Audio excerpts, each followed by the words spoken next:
His Excellency Mr. Nesme Mankhat, Minister of Education, Vocational Training of Haiti.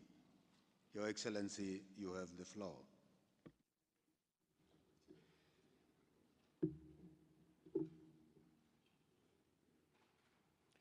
Monsieur le Président de la Conférence Générale, Monsieur le Président du Conseil exécutif, chers collègues, distingués délégués, Mesdames, Messieurs, c'est pour moi un grand honneur de pouvoir m'adresser au nom de la République d'Haïti à cette auguste Assemblée pour réaffirmer l'engagement et l'attachement de mon pays aux valeurs et idéaux fondateurs de l'UNESCO à l'occasion de son 70e anniversaire.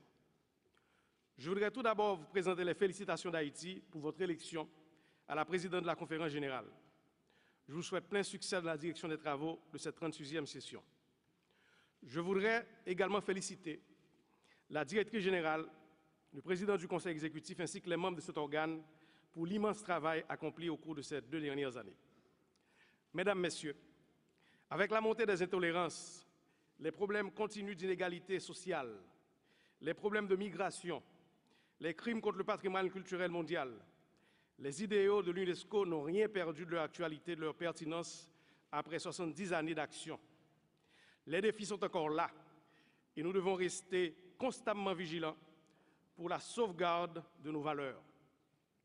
Défendre et promouvoir le dialogue, la tolérance, le respect et la valorisation des différences, le sens du partage et de la solidarité devraient être notre leitmotiv en vue de construire ce monde, un meilleur monde pour les générations futures.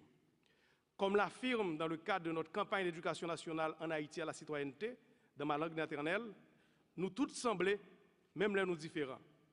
Nous sommes tous semblables au-delà de nos différences.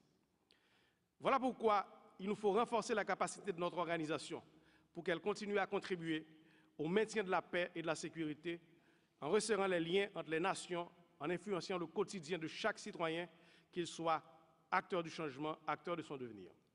De cette perspective, chaque État membre doit donner plus d'importance aux idées et aux programmes de l'UNESCO, aux objectifs de développement durable et travailler à leur mise en pratique. À cet effet, Haïti prend pleinement engagement de jouer son rôle au sein de la communauté internationale. Au niveau national, le renouvellement des institutions démocratiques en cours augure de bonnes perspectives pour la mise en œuvre des ODD. Déjà, le gouvernement haïtien s'est engagé à permettre à chaque enfant d'avoir accès de manière équitable à une éducation de qualité. Dans cette optique, les actions du gouvernement ont permis de parvenir à un taux net de scolarisation de 90%. Aujourd'hui, environ 4% de notre PIB est investi dans l'éducation, contre 2% il y a 10 ans. Un ensemble de 12 mesures a été prise. Une vaste réforme circulaire, curriculaire est lancée, le secondaire est en cours de rénovation, le préscolaire réorganisé, un plan de formation des maîtres en actualisation, un registre des maîtres devant donner accès à un permis d'enseigner. En plus de ces actions, une mobilisation citoyenne est lancée à travers un pacte national pour une éducation de qualité, afin que tous les gouvernements, la société civile, s'engagent dans cette dynamique de rénovation du système éducatif. Il s'agit de doter le secteur de moyens à la hauteur de ses ambitions, en doublant le budget et en consacrant 8% du PIB à l'éducation.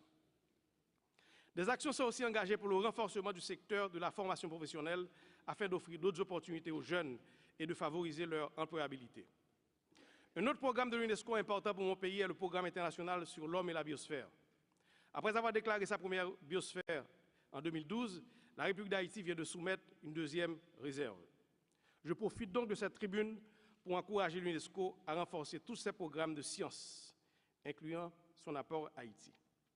En ce qui concerne le programme culture, Haïti met en œuvre les conventions à travers le renforcement des capacités des institutions concernées et l'inventaire des éléments du patrimoine en vue de leur appropriation par les communautés locales et de leur conservation et de leur transmission aux jeunes générations. Fort de cela, je renouvelle au nom du peuple haïtien, au nom de mon gouvernement, au nom de la communauté éducative et de tous les enseignants, mes remerciements à l'UNESCO, en particulier aux membres de son équipe en Haïti et à tous ses partenaires pour leur appui continu. Mesdames, Messieurs, en 70 ans, l'UNESCO a fait son travail de réflexion transdisciplinaire, prospective et préventive. Mais les défis sont tels qu'il nous faut constamment nous remettre au travail, atteindre l'homme, la femme ordinaire dans son quotidien, et faire de lui, d'elle, un instrument de paix, un instrument de liberté, d'égalité et de fraternité. Continuons la mobilisation afin de permettre à l'UNESCO de disposer davantage de ressources pour la mise en œuvre des objectifs de développement durable. Merci de votre attention.